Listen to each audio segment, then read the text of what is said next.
Hi there, folks. It's your old friend, Mr. C. Well, believe it or not, the world still turns after the snow. Stores are all open. Parking lots and roads are all cleared.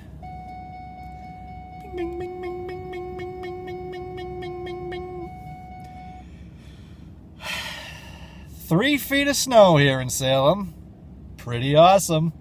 It's light and fluffy, so it's easy to move.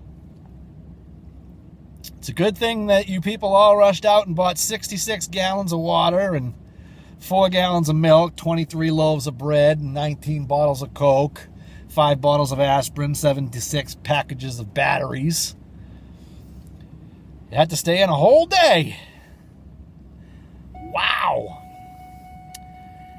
Hopefully, although I doubt it, this will teach people that when they say snow's coming, this ain't 1978, folks. We're able to dig out. Missed a day. Right back at 'em. Well, that's all I got for you today. I gotta go into Target, put up about 2-3 pieces, and I'll be out of there. And then I'm gonna go take a nap. Nope, I'm gonna go snowblow. Bye.